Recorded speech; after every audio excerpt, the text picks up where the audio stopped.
pensées négatives qui viennent à notre esprit, ça vient nous troubler. Mais il est bon de se rappeler que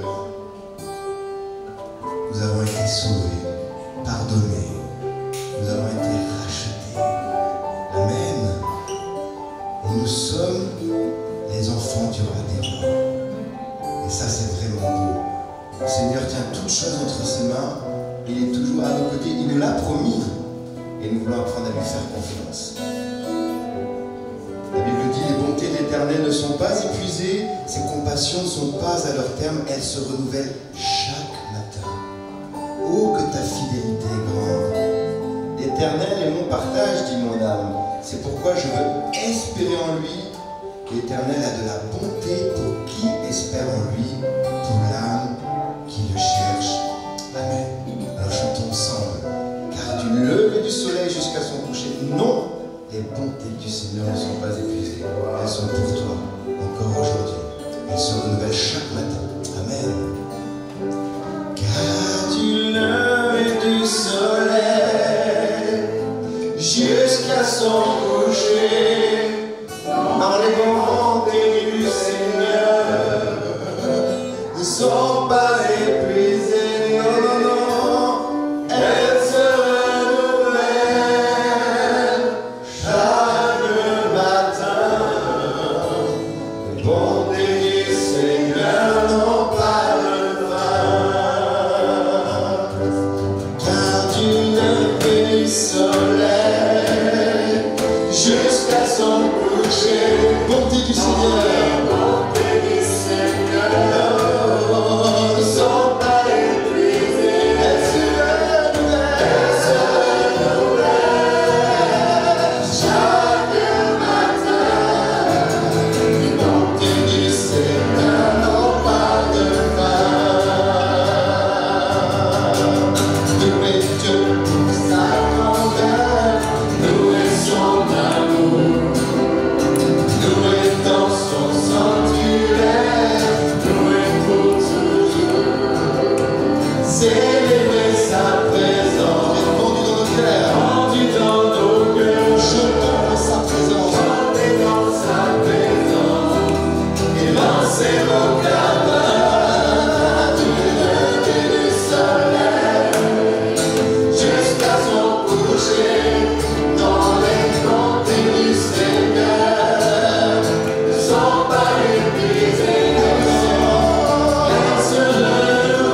attendons à Dieu, nous attendons à Dieu. Tu es à jamais Seigneur. Espoir, espoir, ils sont rivés à l'heure. Tu es le Dieu d'éternité, le Dieu d'éternité, jamais lassé, jamais fatigué. Tu es le défenseur du réconfort du pauvre, tu donnes l'envol. Tu es le Dieu d'éternité, le Dieu d'éternité, jamais lassé, jamais fatigué. Tu es le défenseur du frère, le réconfort du pauvre, tu nous donnes l'envol. Tu es le Dieu d'éternité, le Dieu d'éternité, jamais lassé, jamais fatigué. Tu es le défenseur du frère, le réconfort du pauvre, tu nous donnes l'envol comme l'air.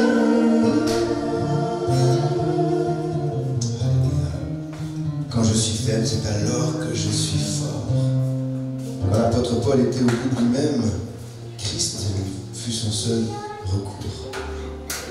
Quand l'apôtre Paul se sentait faible, c'est alors que Jésus, par sa puissance, pouvait le rendre fort. Alléluia. Jésus, Dieu est fidèle à sa parole. Il est fidèle à ses promesses. Ce que Dieu dit, il accomplit toujours. Ses promesses sont oui et amen. Et Dieu veut te bénir encore. Il ne t'abandonne pas.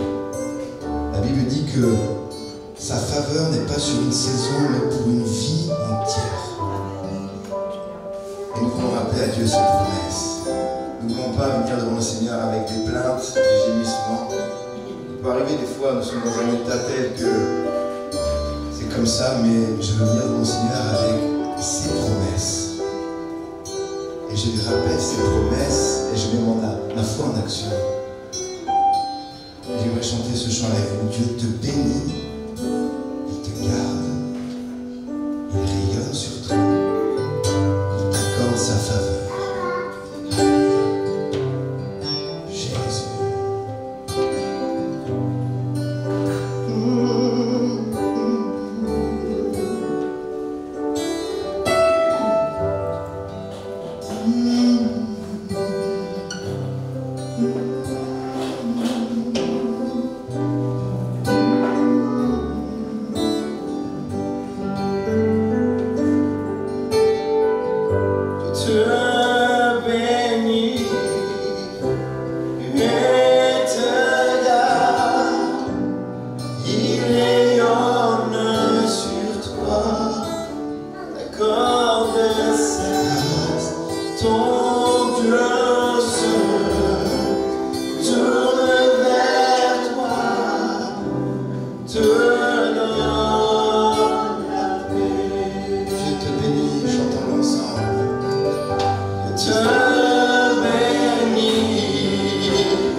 à chaque pas, et sur toi, dans les larmes et dans la joie. Il est pour toi, il est pour toi, il est pour toi, il est pour toi, il est pour toi, il est pour toi, il est pour toi, il est pour toi.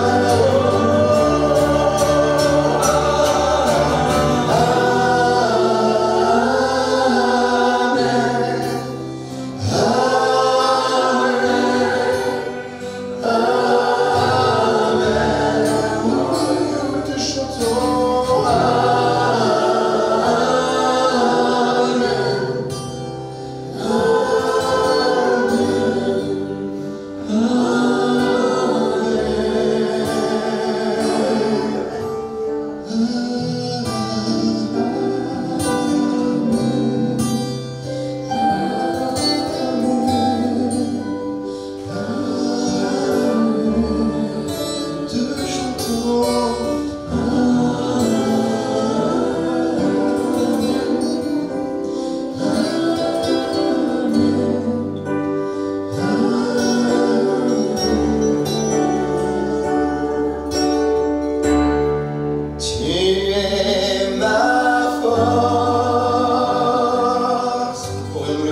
Dieu.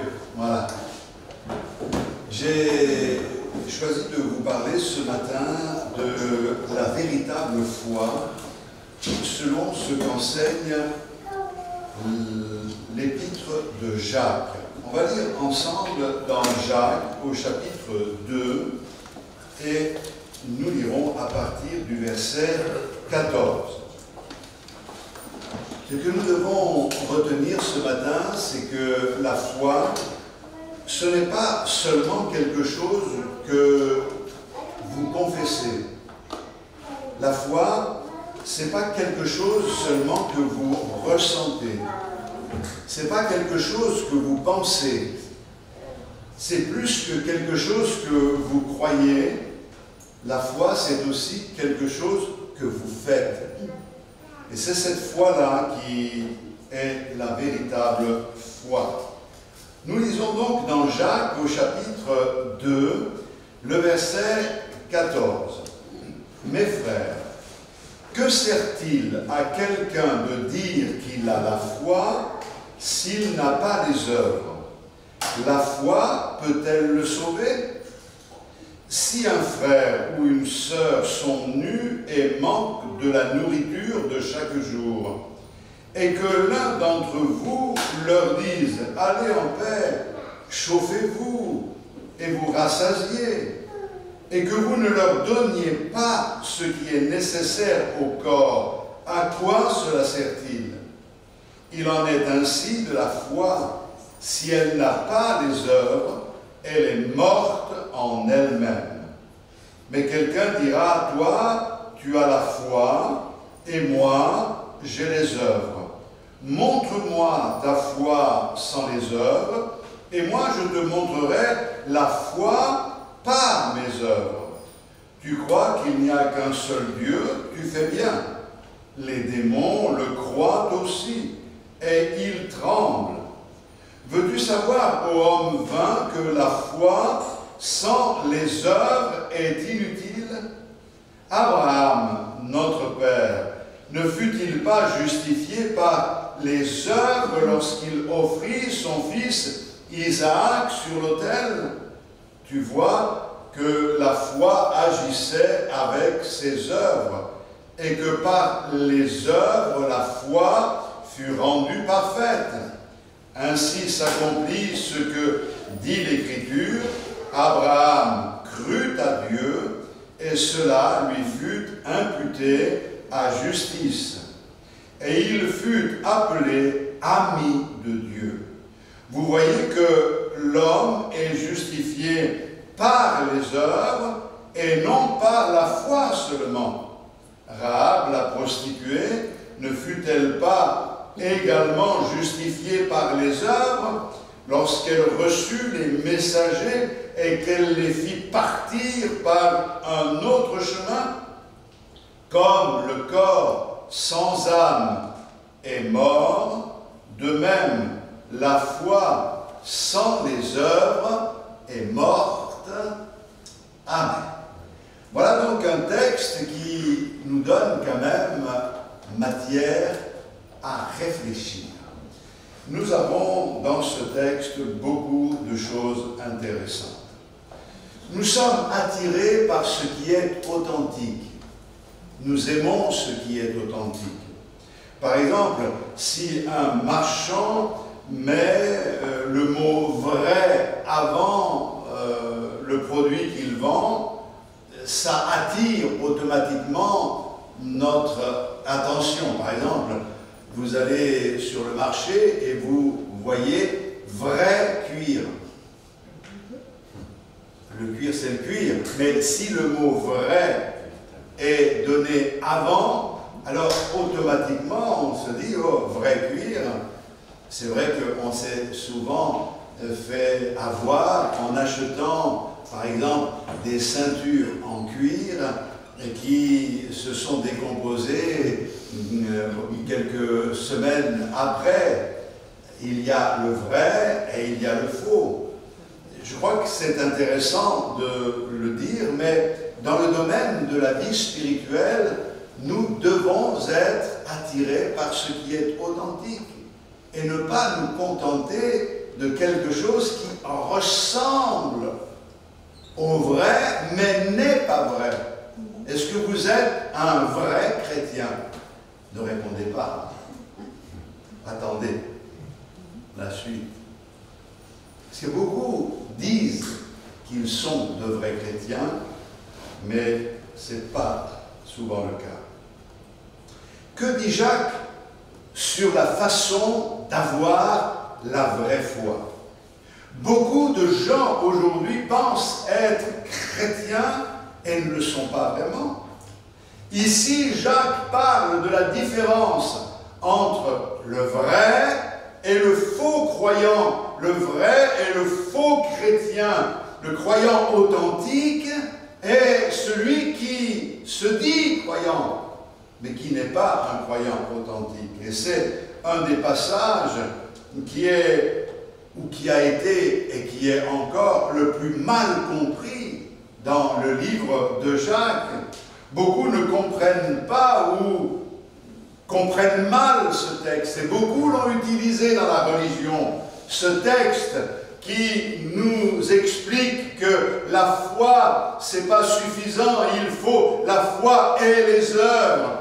Et beaucoup l'ont utilisé en disant, voyez-vous, c'est par les œuvres que l'on peut être sauvé, et pas par la foi. Et donc, il faut se frayer un chemin vers le ciel. Il faut faire des efforts pour y arriver. Ce n'est pas exactement ce que dit le texte, et on va le démontrer. Mais Jacques dit, la foi, oui, mais pas seulement la foi. La foi qui se prouve, la foi qui peut être vérifiée. Je crois que quand on achète quelque chose d'authentique, c'est bien d'avoir le certificat d'authenticité. Et nous, chrétiens, nous devons avoir un certificat d'authenticité. De quoi parle-t-il, Jacques, quand il parle de ces œuvres de la foi? Alors, il faut que l'on mette en parallèle deux textes. Ce texte est Éphésiens chapitre 2. Dans Éphésiens au chapitre 2, ce n'est plus Jacques qui parle, c'est Paul. Et écoutez ce que dit Paul.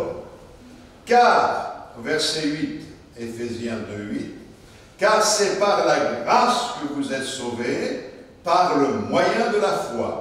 Et cela ne vient pas de vous, c'est le don de Dieu. Ce n'est point par les œuvres, afin que personne ne se glorifie. Car nous sommes son ouvrage, ayant été créés en Jésus-Christ pour de bonnes œuvres, que Dieu a préparées d'avance, afin que nous les pratiquions. Alléluia. Alors, si on lit ces deux passages, on se dit, mais je ne comprends plus rien. Il y en a un qui dit que ce n'est pas par les œuvres que l'on est sauvé, et l'autre dit que si on n'a pas les œuvres, on ne peut pas être sauvé. Qui a raison? Eh bien, je vais vous dire, les deux ont raison. Je crois que c'est intéressant de se souvenir que Martin Luther s'est converti, lui qui était un fervent catholique, en lisant dans la Bible « Le juste vivra par sa foi ». Et quand il a lu l'épître de Jacques, il a dit « un problème ». Et parce qu'il n'a pas compris l'épître de Jacques, il a même pensé que l'épître de Jacques ne faisait pas partie du canon des Écritures, c'est-à-dire de l'ensemble de la Bible, les 66 livres. Et il a même entrepris une démarche pour faire enlever ce livre de Jacques jusqu'au moment où certainement il a compris, son esprit a été illuminé par le Seigneur, car les choses sont claires, que ce soit Paul ou que ce soit Jacques, les deux ont raison, car les deux parlent de deux choses différentes. Vous savez, quand Paul parle il est en train de combattre un problème. Ce problème, c'est le légalisme. Et le légalisme, c'est quoi? C'est d'essayer par nos efforts, en observant ce que la loi dit, d'essayer de réussir quelque chose, d'atteindre un but, d'être sauvé par mes efforts. Et c'est un petit peu le problème qui était là, d'accomplir la loi pour pouvoir être sauvé. Et l'apôtre Paul est en train de dire, vous pouvez faire tout ce que vous voulez, vous ne pouvez pas être sauvé par vos efforts. Vous pouvez vous efforcer à mettre en pratique la loi de Dieu. Vous ne pouvez pas être sauvé par ce moyen-là. Alors, il explique que le salut, c'est d'accepter le don de Dieu. Ce n'est pas par les œuvres que vous êtes sauvés, mais c'est par la grâce, par le moyen de la foi. La foi nous permet de saisir la grâce de Dieu. Mais j'y reviens dans un instant. Jacques, quand il écrit, il ne combat pas le légalisme, il combat le laxisme. Vous savez, on entend de plus en plus des gens dire « peu importe ce que vous faites, pourvu que vous ayez la foi ». C'est-à-dire que, bon, j'ai la foi. Ils font la distinction souvent entre l'âme, l'esprit, le corps. Dire que le corps peut faire n'importe quoi. Si on continue à croire, ça va. Dieu est un Dieu de grâce, il pardonne toujours, etc., etc. Et Jacques est en train d'expliquer ici que cette doctrine-là, cette mentalité qui se développe au sein du peuple de Dieu est à combattre. On ne peut pas dire que l'on a la foi et avoir une vie qui n'est pas en accord avec les exigences de Dieu. Tu peux toujours dire, oui, Dieu pardonne, gloire à Dieu, alléluia, etc. Il faut que ta foi puisse se traduire par une manière de vivre qui est conforme à ce qui est écrit. Paul et Jacques combattent deux ennemis différents. Mais ils vont utiliser tous les deux le même mot, œuvre. Mais ils l'utilisent de différentes manières. Quand Paul dit « ce n'est pas par les œuvres que vous êtes sauvés », il explique clairement où il parle de la loi. Par exemple, ce n'est pas parce que tu te fais circoncire que tu seras sauvé. Ce n'est pas parce que tu mets en pratique ce que la loi exige dans certains domaines que tu vas être sauvé.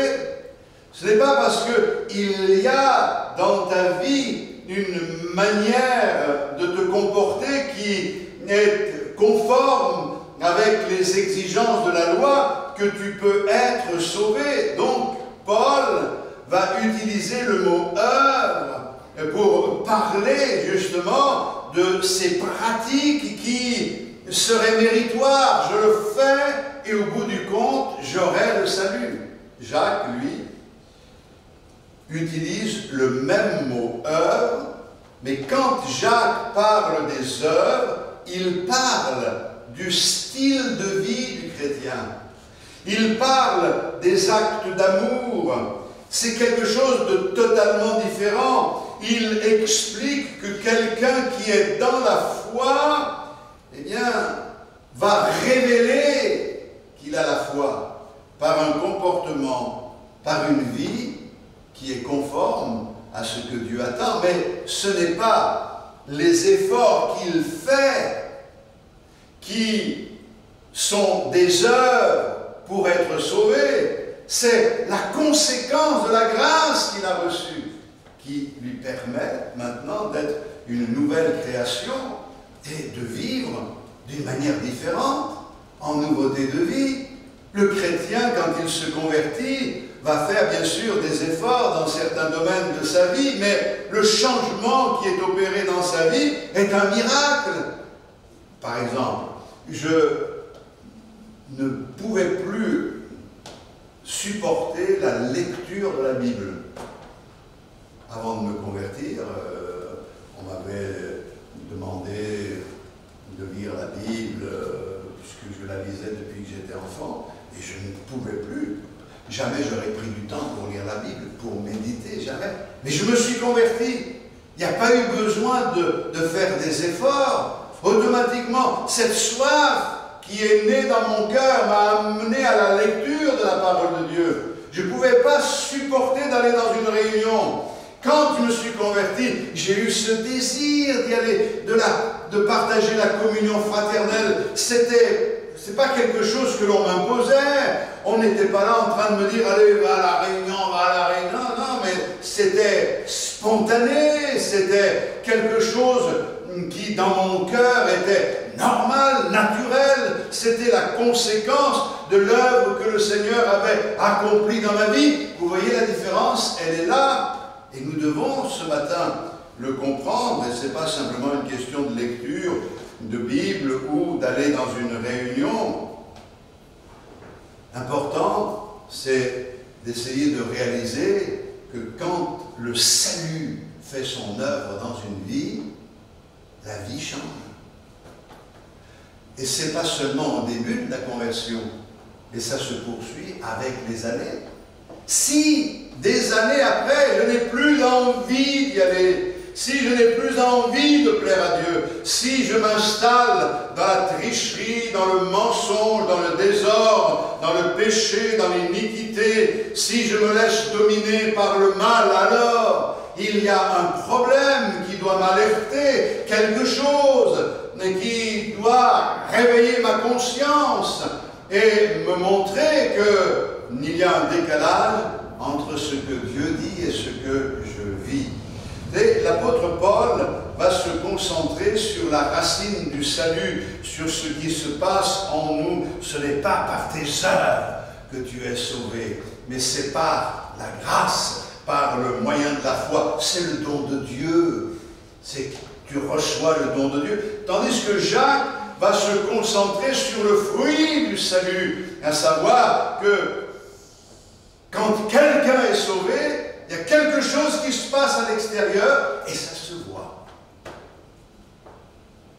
Quelqu'un qui dit qu'il est sauvé mais dont la vie ne le traduit pas, ne l'exprime pas, il y a un problème.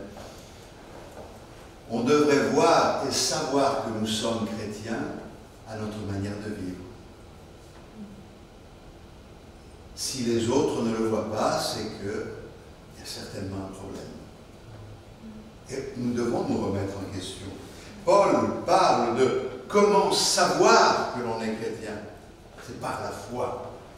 Et Jacques parle de comment montrer que je suis chrétien. Je le montre dans ma vie. C'est pas quand j'ai donné mon cœur au Seigneur, je m'engage par les eaux du baptême. Ça se voit, c'est une confession. Je vais témoigner de l'amour de Dieu, ça se voit. Je vais manifester de la compassion pour ceux qui sont perdus, ça se voit. J'ai de l'amour pour mes frères et mes sœurs, ça doit se voir. Comment devenir chrétien? C'est par la foi en Jésus-Christ. Et comment me comporter quand je suis chrétien? C'est ce que l'apôtre Jacques explique. Ce n'est pas une contradiction. Et d'ailleurs, si vous vous souvenez du texte que nous avons lu, Paul dit, ce n'est pas par les œuvres que nous sommes sauvés, c'est par la foi en Jésus-Christ. C'est la grâce, le moyen de la foi la foi est un moyen qui nous permet de saisir cette grâce. Et il dit que nous sommes sauvés pour de bonnes œuvres que Dieu a préparées d'avance afin que nous les pratiquions. Qu'est-ce que ça veut dire? Bien, ça veut dire qu'il n'y a pas de contradiction entre les deux. Paul est en train de nous expliquer que quand quelqu'un est sauvé, bien, il entre dans le plan de Dieu. Et il pratique les bonnes œuvres que Dieu a préparées pour sa vie, qui sont vraiment inhérentes à cette nature nouvelle qui lui a été accordée par la nouvelle naissance. Alléluia. Ne pensez pas donc être sauvé par les œuvres et n'essayez pas par vos efforts de prouver que vous êtes chrétien, que vous faites les choses comme il faut. C'est pas comme ça, c'est spontané, c'est dans nos cœurs, c'est une source qui jaillit. Des fleuves d'eau vive jailliront de votre sein jusque dans la vie éternelle. Alléluia. Et donc Jacques essaye de nous faire comprendre que quand on est chrétien, on entre dans une foi qui est concrète, visible. Et il nous donne 5 points. Alors je ne sais pas si on aura le temps de les voir, mais on va prendre déjà le premier. Mes frères, verset 14. Que sert-il à quelqu'un de dire qu'il a la foi s'il n'a pas les œuvres? La foi peut-elle le sauver? Une question intéressante. Voyez-vous, la vraie foi n'est pas seulement quelque chose que l'on dit, quelque chose que l'on confesse, quelque chose que l'on peut verbaliser. La foi ne peut pas me sauver. La foi peut-elle le sauver? Si tu prétends avoir la foi, tu en parles, tu peux même utiliser les bons mots parce que tu connais toutes les bonnes phrases qui sont admises dans le monde évangélique. Tu peux dire tout ce que tu veux, c'est pas parce que tu dis les bonnes phrases, parce que tu dis que tu as la foi, que tu as la foi. Cette foi-là ne peut pas te sauver. Je disais que quelqu'un avait fait un petit peu un constat aux États-Unis et il avait recueilli le fait que, statistiquement parlant, 50 millions d'Américains disent qu'ils sont nés de nouveau. Mais cet homme a ajouté, mais on ne voit pas dans leur mode de vie qu'ils sont vraiment nés de nouveau. C'est-à-dire que tu peux toujours le dire. Tu peux toujours dire, moi je suis chrétien, moi je suis sauvé, moi j'aime le Seigneur. Mais si ça ne se voit pas, cette foi-là ne peut pas te sauver. Ceux qui disent Seigneur, Seigneur, a dit Jésus, n'entreront pas tous dans le royaume des cieux. Et il y en a qui se bercent d'illusions parce qu'ils lèvent les bras, ils disent Seigneur, Alléluia, ils ont les bons mots, ils ont les bons réflexes, parce qu'ils ont eu une culture chrétienne, parce qu'ils ont autrefois fait certainement une expérience avec le Seigneur, mais il n'en reste rien, ils ont gardé les bons réflexes, mais malheureusement, leur vie ne traduit pas qu'ils sont vraiment nés de nouveau. Vous savez, dans les voitures, il y a des autocollants, des poissons, des croix. Moi, j'en mets pas parce que je préfère que l'on sache que je suis chrétien, mais d'une manière différente. Mais quand on prend par exemple le ferry, que l'on doit aller sur une île ou avec la voiture, on vous met un autocollant sur le pare-brise. Et c'est l'autocollant qui vous permet d'entrer dans le bateau. Ben, il y en a qui pensent qu'ils vont aller dans le ciel parce qu'ils ont l'autocollant. Vous pensez que vous allez entrer dans la gloire parce que vous avez l'autocollant? Oui. Seigneur, regarde, j'ai le poisson avec moi. Je crois qu'il faut qu'on soit plus sérieux. Une telle foi ne peut pas nous sauver. Et je continue. La vraie foi, ce n'est pas non plus seulement ce que je dis, c'est pas non plus seulement ce que je ressens. Eh oui. Vous savez, ce que je ressens, les émotions, c'est très important. Et beaucoup confondent les émotions et les sentiments avec la foi. vous pouvez venir dans une réunion, et par exemple, on a eu un très bon moment de chant tout à l'heure. Hein? Ah, ces paroles, ces chants nous ont fait du bien, et on ressent quelque chose. Mais c'est comme ça qu'il faut que ça se passe. Pas parce qu'on est chrétien qu'on ne ressent plus rien, hein? On ressent les choses. Mais vous pouvez ressentir des choses comme je les ressens, sans pour autant que vous ayez la foi. Moi, j'ai connu des personnes qui sont venues dans des réunions, qui disent, oh là là, toute la réunion, j'ai eu la chair. Eh bien, pas tout, tu es à la chair de poule. Laisse le Seigneur changer ta chair. Laisse-le changer ton cœur, laisse-le changer ta vie. On peut confondre les émotions et la foi. Et Jacques va donner des illustrations. Il dit, si un frère ou une sœur sont nus et manquent de la nourriture de chaque jour, et que l'un d'entre vous leur dise, allez en paix, chauffez-vous, et vous rassasiez, que vous ne leur donniez pas ce qui est nécessaire au corps, à quoi cela sert-il? C'est vrai qu'on peut être plein de compassion, plein d'empathie pour quelqu'un qui est dans la difficulté, qui a des problèmes. Mais si notre message, notre foi nous amène à dire que Dieu te bénisse, allez, vas-y. Dieu te bénisse, hein, va prier pour toi. Je crois qu'il manque quelque chose. Il manque quelque chose. Lorsque nous avions fait une mission en Belgique, je me souviens de ça, le frère nous a ramenés à la gare pour qu'on prenne le train, mais il nous a laissés juste devant. En plus, c'était un jour où il y avait la grève, je ne dis pas, ça, au lieu de faire 5 heures de route, on a fait 2 jours de voyage. Bon, il nous a laissés, mais en me faisant descendre de la voiture, le frère a fermé la portière sur mes doigts. J'ai 3 doigts là, qui ont éclaté complètement, voilà. Du sang partout, les ongles. Alors pour la valise, c'était... Mais vous savez, le frère, il était là, oh là là, je suis désolé. Ouais, mais bon, vous savez, quand quelqu'un est dans la souffrance, c'est pas tout d'être désolé. Il a fallu que je cours, que je trouve une pharmacie, que je me trouve un petit peu quelque chose pour me désinfecter, que je mette la douleur, je l'avais, je l'ai eu pendant 3 jours, au moins, c'est douloureux. Qu'est-ce que je suis en train de dire?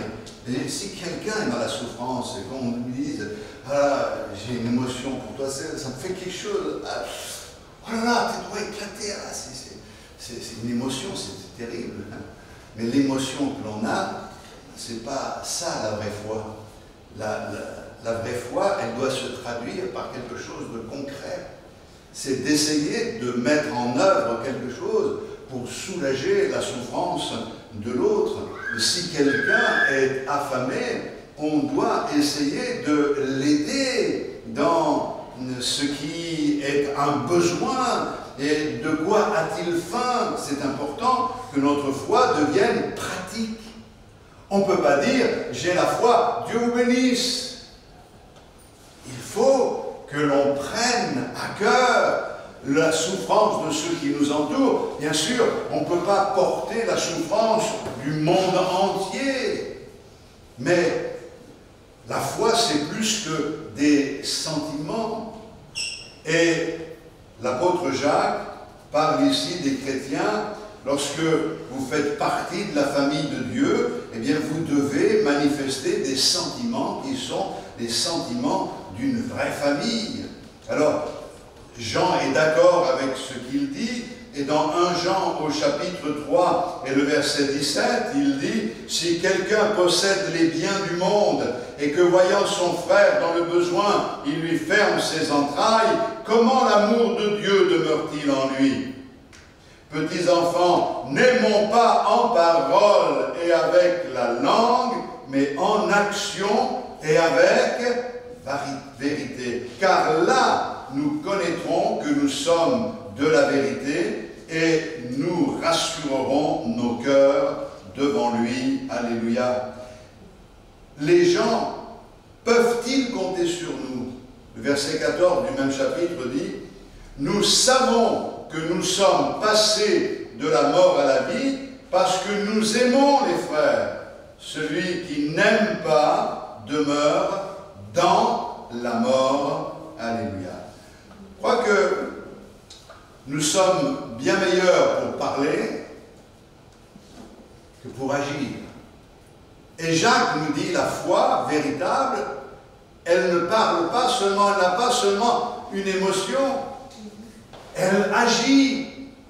Et Jacques dit au verset 17, il en est ainsi de la foi, si elle n'a pas les œuvres, elle est morte en elle-même. Ça veut dire que Jacques est en train d'expliquer que si tu ne fais pas ce qui est à faire, toi qui as la foi, il manque à ta foi les œuvres, le côté pratique, et ta foi n'est pas simplement malade. Il dit ta foi, elle est morte. Moi, je pense que ça doit nous interpeller, même si ça remet en question beaucoup de choses. Mais nous qui sommes chrétiens et qui voulons être authentiques, nous devons manifester une foi qui est authentique. La vraie foi, c'est pas seulement non plus ce que je pense, parce qu'on est intellectuel, entre guillemets, on réfléchit beaucoup, et la foi, c'est pas quelque chose que l'on peut simplement étudier, c'est pas quelque chose que l'on peut débattre. Il y a des gens qui aiment bien débattre sur la foi, sur la Bible, sur les choses de la Bible, et c'est bien d'avoir des questions, c'est bien de se poser des questions, mais Jacques va imaginer ici un objecteur intellectuel et il dit, mais quelqu'un dira, toi tu as la foi et moi j'ai les œuvres, montre-moi ta foi sans les œuvres et moi je te montrerai la foi par mes œuvres. C'est cool, discutons ensemble. Toi tu as un truc, moi j'ai un autre truc, à chacun sa vérité. L'important c'est qu'on se respecte. Écoute, stimule-moi, j'aime bien être stimulé mentalement. Mais surtout ne me demande pas de m'engager. Surtout ne me demande pas de changer d'avis. Surtout ne me demande pas d'aller dans ton sens.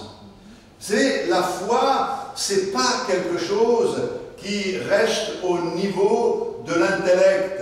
Il y en a qui vont perdre le salut et ne pas aller au ciel, ils vont le rater pour 45 cm. J'ai mesuré. Il y a 45 cm entre là et là, entre la tête et le cœur. Ça veut dire que c'est tout dans la tête, mais ça ne descend jamais dans le cœur. Et c'est un vrai problème, parce que pour aller au ciel, il faut que ça passe par la tête, oui, il faut entendre, il faut comprendre, mais il faut que ça descende dans le cœur. Il faut vraiment que la parole de Dieu fasse son œuvre au plus profond de notre être. C'est la foi. La foi, elle est inodore. On ne peut pas dire, ça sent la foi ici. La foi, tout seul. La foi, elle ne pèse pas. On ne peut pas dire, écoutez, on a une balance. Vous savez, il y a des balances très performantes aujourd'hui qui vous disent la masse graisseuse.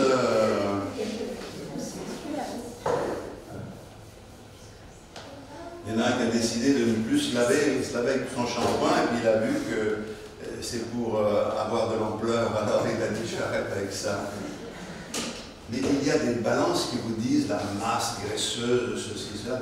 Nous, pour avoir une balance qui vous dit le poids de la foi que vous avez, vous entrez, frère, oh là, le frère, il a beaucoup de foi. Non, on ne peut pas peser la foi. Vous dites que vous avez la foi, mais on vous croit. Je dis que j'ai la foi, vous me croyez ou pas. On ne peut pas la peser, la foi. La foi, elle est invisible. C'est pour ça que c'est important que si tu me dis que tu as la foi, que moi je puisse te dire, mon frère ou ma sœur, tu dis que tu as la foi, bien, j'aimerais que tu me le prouves.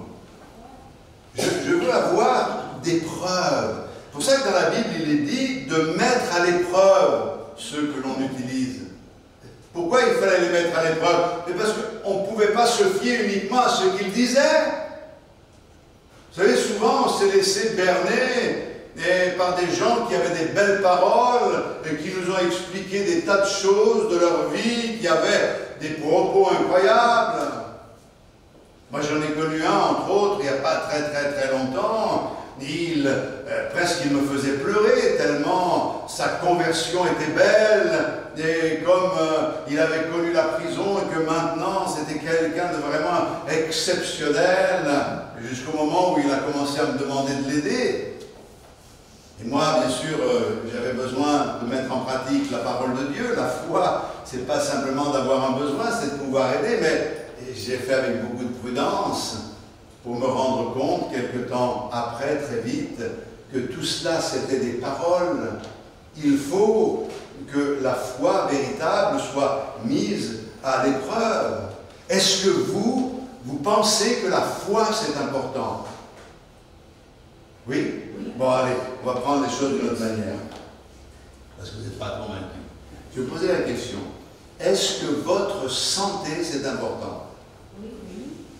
Oui? Oui?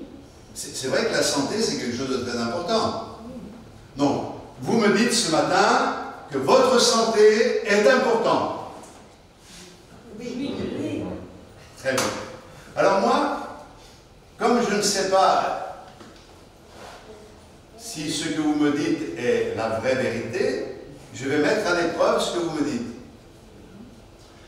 Votre santé est très importante, donc vous mangez équilibré. Oui.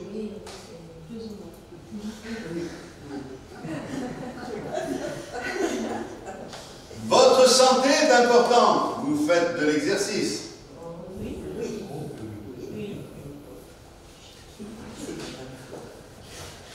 Votre santé est importante. Votre vie est équilibrée, stable. Vous vous reposez suffisamment, vous dormez suffisamment. Je ne sais pas, ça devient de plus en plus silencieux. Non mais, ce que je voudrais faire comprendre, c'est qu'entre dire ma santé est importante et faire ce qu'il faut pour que je sois en bonne santé, la vie c'est un miracle, mais nous ne devons pas faire n'importe quoi pour que notre santé en pâtisse. Quelquefois, on tombe des nues parce qu'on dit « Ah, mais le médecin m'a dit que j'avais du cholestérol, que j'avais ci, que j'avais là. » Alors, oui, mais toi, est-ce que tu as fait ce qu'il fallait? Alors, bien sûr, il y en a qui font tout ce qu'il faut et qui sont malades parce qu'il y a des maladies, etc. Et nous comptons sur la grâce de Dieu, nous croyons que le Seigneur guérit. Mais je prends cet exemple et je le mets en parallèle avec la foi. Est-ce que la foi est importante? Oui. Bon, ça va alors. Eh bien, la Bible dit, si quelqu'un est en Christ, il est une nouvelle création. Les choses anciennes sont passées, voici, toutes choses sont devenues nouvelles. Alléluia. Écoutez, frères et sœurs, je ne peux pas imaginer que Dieu est grand, hein, qu'un Dieu si grand vient faire sa demeure en nous et que ça ne change rien. C'est possible ça? C'est pas possible. Alors, si ça ne change pas, tu dois te poser la question, est-ce qu'il est vraiment en moi? C'est pour cette raison que l'apôtre Paul dit, éprouvez-vous vous-même pour savoir si vous êtes dans la foi. Et il ajoute, Jésus-Christ est-il en vous? Ah! Et donc tout se rejoint. Je crois que, imaginons que l'on persécute les chrétiens. Ça va arriver, hein. Dans le monde, il y en a beaucoup qui sont persécutés. Et qu'on vous arrête. Alors, la loi veut que ceux qui vous accusent donnent les preuves que l'accusation porte sur des éléments concrets. On ne peut pas dire, voilà, on cherche à arrêter des chrétiens, on ne peut pas l'arrêter sur des dires, il faut des preuves tangibles. Je pose la question, est-ce que l'on peut trouver suffisamment de preuves dans votre vie que vous êtes un authentique chrétien pour vous arrêter? Moi, je vous amène un peu à réfléchir. La foi, c'est pas simplement dire « je crois ». La foi, elle croit, elle le dit parce qu'elle a des choses à dire, il y a des choses à exprimer, elle ressent parce qu'il y a des choses à ressentir, elle pense parce que notre esprit est renouvelé par la grâce de Dieu, mais la foi, elle, agit. Alors, je vais juste citer quelque chose pour aller un petit peu plus loin, mais le verset 19. Si tu crois qu'il y a un seul Dieu, tu fais bien, les démons le croient aussi et ils tremblent. Ça veut dire que la vraie foi, c'est pas seulement quelque chose que je crois. Il y a beaucoup de gens qui croient fermement en Dieu et en la Bible et en Jésus-Christ. Il y en a beaucoup qui peuvent même vous réciter le catéchisme ou des textes bibliques, vous parler de doctrine, discuter avec vous sur la Trinité, sur un tas d'autres choses. Ils vous citent des textes par cœur, mais Jacques dit, il y a un gros problème. Il ne suffit pas de croire en Dieu et de croire en Jésus-Christ pour aller au paradis. Il dit, même le diable y croit. Mais ce n'est pas pour autant qu'il est sauvé. Le diable croit en Dieu. Vous savez, le psalmiste dit dans le psaume 14, l'insensé dit en son cœur, il n'y a point de Dieu. C'est-à-dire que celui qui ne croit pas en Dieu, la Bible dit qu'il est insensé. Le diable, lui, n'est pas fou. Il croit en Dieu. Il sait. Il n'est pas athée. Il n'est pas idiot. Et même, il connaît la Bible mieux que nous tous. Il a des années d'avance. Et c'est lui qui est à l'origine de toutes ces déviations doctrinales, etc., depuis tellement longtemps. Et le diable croit, ces démons croient, et la Bible dit, et ils tremblent. Alors le mot tremble, c'est frisson. Avoir des frissons, mais ça veut dire se hérisser, se raidir, frissonner, être saisi d'une extrême crainte, être horrifié. Les démons croient en Dieu et ils tremblent quand on leur annonce Jésus-Christ, quand ils sont en contact avec le message de l'Évangile. Ces démons, eh bien, on pourrait dire qu'ils ont les cheveux qui se dressent sur la tête parce qu'ils comprennent la majesté, la grandeur de Dieu. Et il y a quelque chose qui se produit. Et c'est pour cette raison que quand l'Évangile est proclamé, ceux qui sont possédés, eh bien, ils ne sont pas tranquilles, ils s'agitent parce que les démons, eux, ils tremblent devant Dieu. C'est pour cette raison qu'il est important de souligner que beaucoup disent qu'ils ont la foi en Dieu, mais n'iront pas au ciel. Parce que ce n'est pas suffisant de croire en Dieu pour aller au ciel. Alors, je vais juste ajouter ceci. Veux-tu savoir, ô homme vain, que la foi sans les œuvres est inutile? Abraham, notre père, ne fut-il pas justifié par les œuvres de la foi? Et puis il parle aussi de Rahab, qui elle aussi a caché les espions. Donc je ne vais pas rentrer dans tous les détails, mais Jacques va expliquer que la foi, ce n'est pas tout ce que l'on a vu, la foi, c'est tout ce que l'on a vu, plus l'élément essentiel, la foi, c'est faire. et prend l'exemple d'Abraham et prend l'exemple de Rahab. Et ces exemples, quand même, c'est un peu particulier parce que c'est deux personnages complètement différents. Abraham était un homme, Rahab était une femme. Abraham était un patriarche, Rahab était une prostituée. Abraham, c'est quand même un personnage important dans la parole de Dieu, et Rahab, elle, c'était personne, quoi.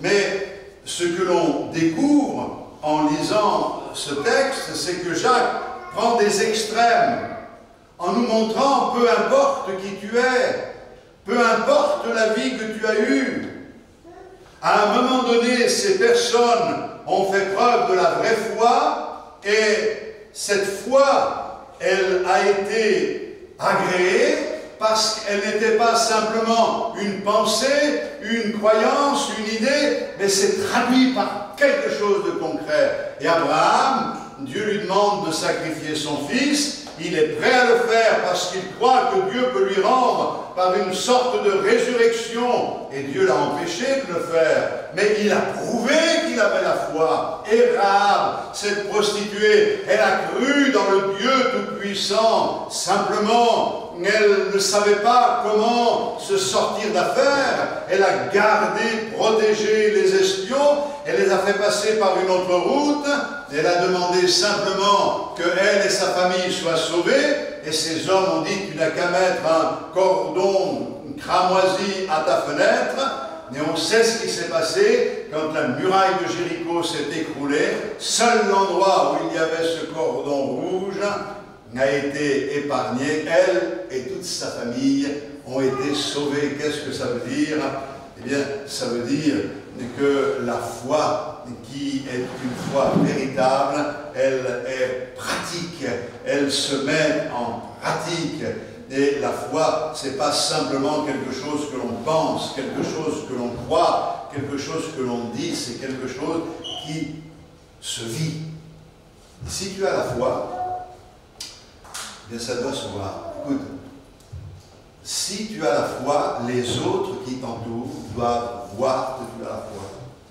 S'ils ne le voient pas, il y a un problème. Je vais terminer avec une petite histoire. Hein. Vous me permettez 2 minutes de plus. Il y a environ 40 ans, ou un peu plus, il y avait un célèbre funambule. Vous savez ce que c'est qu'un funambule? Un homme qui marche sur une corde raide. Et cet homme s'appelait Georges Blondin. Et Georges Blondin a décidé de traverser les chutes du Niagara. Donc tout s'est mis en œuvre, après avoir fait la publicité. Une corde raide a été tendue d'un côté et d'autre, et il y avait des foules du côté américain, du côté canadien, et il a été acclamé.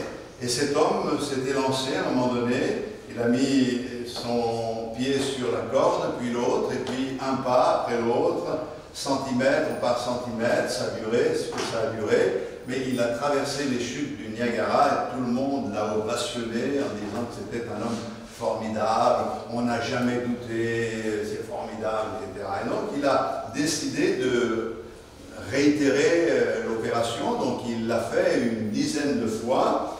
Et puis à un moment donné, il lui est venu dans l'idée de traverser, mais avec une brouette remplie de terre.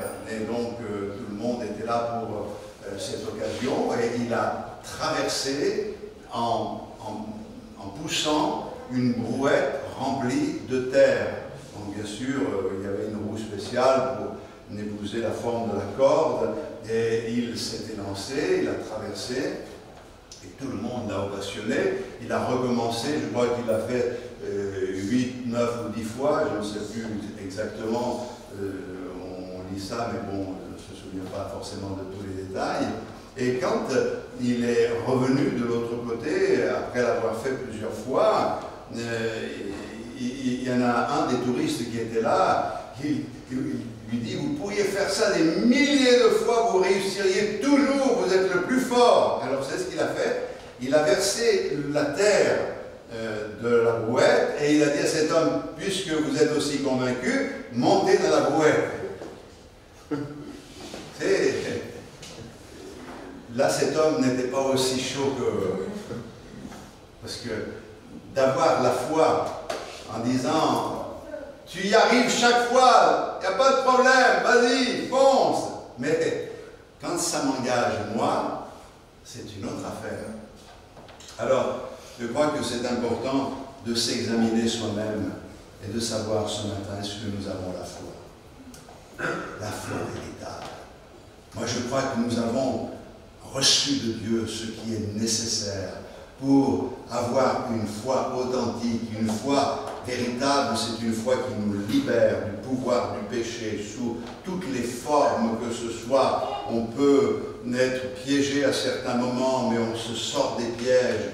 On est dégagé, on est libre. La foi nous libère, la foi nous affranchit. Vous connaîtrez la vérité vous affranchira. Nous vivons pour notre Seigneur et ça doit se voir. Alors, tout au long de l'été, nous voulons témoigner de l'amour que nous avons pour le Seigneur en parlant de lui, en faisant des œuvres, en nous souvenant que nous ne sommes pas simplement des chrétiens, nous sommes des chrétiens authentiques et c'est quelque chose qui doit se voir dans nos vies. Si vous avez tendance à vous lamenter, à vous plaindre, et souvenez-vous que vous avez la foi véritable et que le Seigneur est là pour vous redonner de l'énergie. Et je crois qu'on ne peut pas éviter tout ce qui nous arrive, mais je crois que dans toutes les circonstances, nous pouvons exercer la foi. C'est lui qui aura le dernier mot. Et je pense qu'il n'y a pas de situation qui est irréversible. À Dieu soit toute la gloire. Amen. Gloire à Dieu. Merci Seigneur, merci de nous bénir ce matin et de nous aider à comprendre ce qu'est la véritable foi. Seigneur, nous ne voulons pas nous contenter d'avoir quelque chose qui se limite à de la théorie, à des choses que nous pensons, à des choses qui nous ont été inculquées, à des émotions que nous recherchons, mais Seigneur, nous voulons vivre quelque chose d'authentique. Nous avons une foi qui doit vraiment s'exprimer, partir du fond de notre cœur, jaillir. Et Seigneur, ce n'est pas toutes les œuvres que nous accomplissons que les autres pourront voir qu'en nous, il y a la foi véritable. Seigneur, nous voulons vraiment que ta grâce se saisisse de nous. Nous voulons que ta bénédiction nous soit accordée. Je te prie pour tous mes frères et sœurs ici. Je te demande de les bénir, de les conduire, de les relever, de les encourager.